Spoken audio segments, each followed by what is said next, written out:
Hero करार दिया जा सकता है कि जिस तरह से उसने इस हमले को नाकाम बनाया। टारगेट कंटेनर पर खड़ी लीडरशिप थी और हमलावर अपना निशाना बांध चुका था, लेकिन जैसे ही उस नौजवान ने देखा कि एक शख्स, मशकूक शख्स यहाँ पर मौजूद है जिसके हाथ में असलहा है, तो उसने फौरी तौर पर उसके निशाने को ख़त्म किया और जिसके बाद हमने गोलियों की तड़तड़ाहट भी सुनी। उन गोलियों के नतीजे में चेयरमैन तहरीक इंसाफ इमरान खान के पाँव पर गोली लगी, जबकि तहरीक इंसाफ के दीगर रहनुमा भी ज़ख्मी हुए हैं। तमाम रहनुमा इस वक्त ज़ेरे इलाज हैं।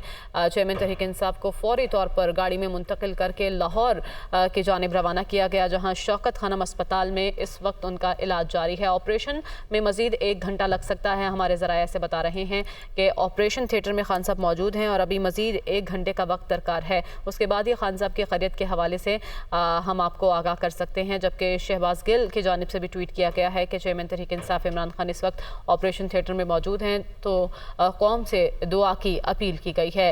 मनाजिर आप देख सकते हैं हमारी टेलीविज़न स्क्रीन पर, उस वक्त के मनाजिर हैं जब ये वाक़या रूनुमा हो चुका था और उसके बाद खान साहब को शिफ्ट किया जा रहा था गाड़ी के अंदर, जिसके बाद उन्हें लाहौर की जानिब रवाना किया गया। दूसरी जानिब आप मनाजिर देख सकते हैं कंटेनर की छत से जब खान साहब को नीचे लाया जा रहा था तो इंतहाई कर्ब उनके चेहरे पर देखा जा सकता है कि किस तकलीफ़ में वो मुब्तला हैं।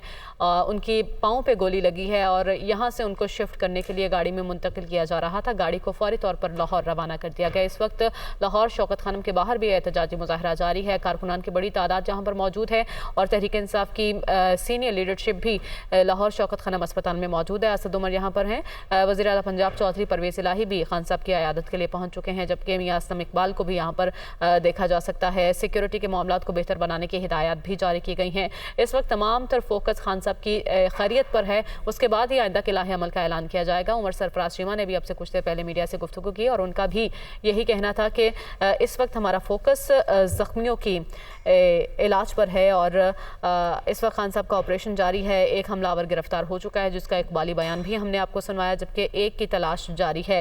दूसरी जानिब ज़ायवकुआ को भी जहाँ पर यह वाक़या पेश आया कॉर्डन ऑफ कर लिया गया है। फोरेंसिक टीमें वहाँ पर पहुँच चुकी हैं, शवाहिद इकट्ठे कर रही हैं, तहकीकात का सिलसिला जारी है और पूरे इलाके को कॉर्डन ऑफ कर लिया गया है। एक हमलावर पुलिस की हिरासत में है, जबकि दूसरे की तलाश के लिए पुलिस छापे मार रही है। ये तहकीकात मज़ीद आगे कैसे बढ़ेंगी, पुलिस की जानिब से मज़ीद तहकीकात के बाद ही सब कुछ सामने आएगा।